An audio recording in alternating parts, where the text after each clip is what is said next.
Selamat menonton video pembuatan kefir, baik dairy maupun non-dairy. Yuk kita mulai. Kegiatan pertama yang kami lakukan adalah mencari alat dan bahan.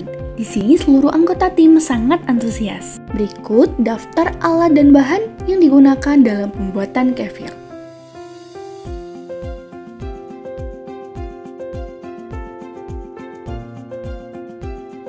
Langkah pertama, susu segar dikocok agar teksturnya merata. Untuk membuat kefir, perlu untuk menyesuaikan takaran bibit dengan jumlah susu. Takaran yang umum digunakan adalah 20 gram bibit untuk 950 ml susu segar.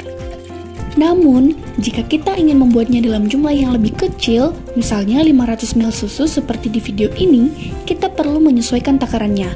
Dapat dilihat perhitungannya pada layar ini. Jadi, butuh 10,52 gram bibit untuk membuat 500 ml kefir. Susu dimasukkan ke dalam toples, bibit ditambahkan, lalu toples ditutup dengan rapat dan siap untuk difermentasi.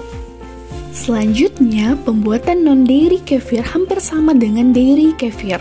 20 gram bibit untuk 950 ml cairan. Namun, air dan brown sugar digunakan sebagai pengganti susu. Untuk membuat 500 ml kefir, diperlukan 10,52 gram bibit. Komposisi cairannya adalah campuran air dan brown sugar dengan kandungan 10% brown sugar atau 50 gram dan 90% air atau 450 ml. Untuk perhitungannya dapat dilihat pada layar ini. Campurkan brown sugar ke dalam air, aduk hingga larut, tambahkan bibit, lalu toples ditutup dengan rapat dan siap untuk difermentasi. Selanjutnya, toples yang berisi kefir ditutupi dengan kain bersih untuk menjaga proses fermentasi berjalan dengan baik dan disimpan di tempat yang tidak terkena sinar matahari langsung agar fermentasi tetap optimal selama 24 jam.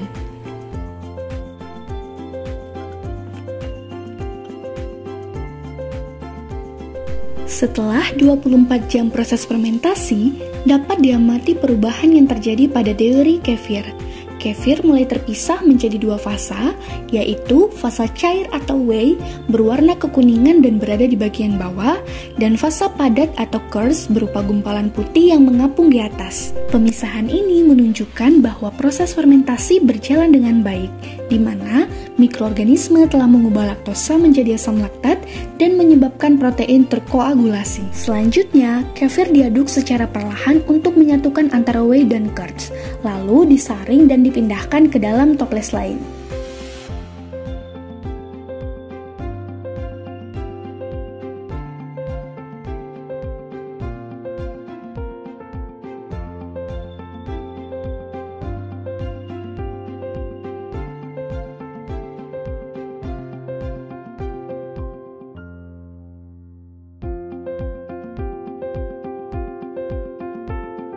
Bibit yang sudah terpisah dari kefir dimasukkan ke dalam toples kecil berisi susu segar, ditutup rapat, dan disimpan di kulkas apabila tidak digunakan segera untuk fermentasi baru.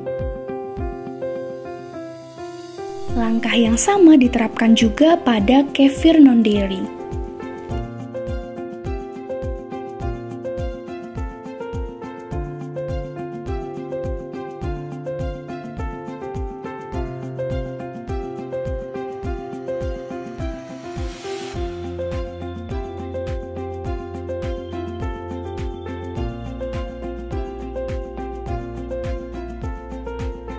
Kefir yang sudah tidak mengandung bibit ditutup kembali dengan kain, lalu disimpan di tempat yang sama dan didiamkan selama 24 jam.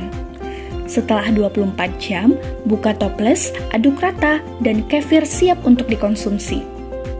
Jika tidak segera dikonsumsi, kefir dapat disimpan di kulkas untuk menjaga kesegarannya. Semoga informasi ini bermanfaat. Terima kasih telah menonton.